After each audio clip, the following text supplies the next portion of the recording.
భారతీయ పురుషులతో డేటింగ్ చేయను అంటూ ఓ లైఫ్ కోచ్ అన్న మాటలు ప్రస్తుతం నెట్టింట ప్రకంపనలు సృష్టిస్తున్నాయి. విదేశీ మహిళ ఈ మాటంటే మన నెటిజన్లు పట్టించుకోకపోదురు, కానీ స్వయంగా ఓ భారతీయ మహిళ ఈ మాట అనడంతో ఈ విషయం సంచలనంగా మారింది. చేతన చక్రవర్తి అనే యువతి లైఫ్ కోచ్ తన వద్దకు వచ్చిన క్లయింట్లతో మాట్లాడతారు. గోల్స్ రీచ్ అయ్యేందుకు మార్గాలు చెబుతూ ఉంటారు. చాలా మంది కస్టమర్లను చూశాక ఆమె ఓ నిశిత అభిప్రాయానికి వచ్చారు.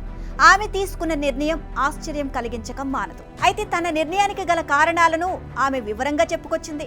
భారతీయ మగాళ్ళు ఏ విషయంపై మాట్లాడరు. భారతీయ మగాళ్ళు ప్రతి విషయాన్ని సరిగ్గా వివరించరు. భారతీయ మగాళ్లకు ఇల్లు చక్కదిద్దడం రాదనే 3 కారణాలతో ఈ నిర్ణయానికి వచ్చినట్లు చెబుతుంది. ఏ విషయంలోనైనా వారు తమ వాదనను సరిగ్గా వినిపించలేకపోతే మూగనోము పడతారు. మహిళకు పొగరు అని, మొండిఘటమని ముద్ర వేస్తారు. వాళ్లకు రొమాన్స్ అంటే ఏంటో తెలియదు. అవతలి వారి కోసం రోజు చేసే చిన్న చిన్న పనుల్లోనే రొమాన్స్ దాగుంది. భారీ బహుమతులు, హంగామాతో ఉపయోగాలు ఉండవు.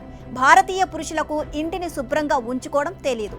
ఇంటి శుభ్రత భాగస్వామి కోసమే కాదని, అక్కడ తాము కూడా నివసిస్తున్నాము అన్న స్పృహ ఉండదు అని ఆమె చెప్పుకొచ్చింది. భారతీయ మగాళ్ళ గురించి అన్ని విషయాలు చెప్పి ఇది తన వ్యక్తిగత అభిప్రాయం మాత్రమేనని స్పష్టం చేసింది. దీంతో ఇతరులకు సంబంధం లేదని తేల్చి చెప్పింది. అయితే ఈ వీడియో సోషల్ మీడియాలో వైరల్ కావడంతో కొందరు మహిళలు ఆమెతో విభేదించారు. తాము భారతీయుణ్ణే పెళ్లాడామని, అతను అద్భుతమైన వ్యక్తి అని ఓ మహిళ కామెంట్స్ చేస్తున్నారు. కొందరితో చెడు అనుభవాలు ఎదురైనంత మాత్రాన భారతీయ పురుషులందరినీ ఒకే ఘాటన కట్టకూడదు అని కామెంట్ చేస్తున్నారు. ఇది భారతీయ పురుషులకే ప్రత్యేకం కాదని, లింగ వివక్షకు సంబంధించినది అని కొందరు అభిప్రాయపడ్డారు. కొందరు మాత్రం మహిళ అభిప్రాయంతో ఏకీభవించారు.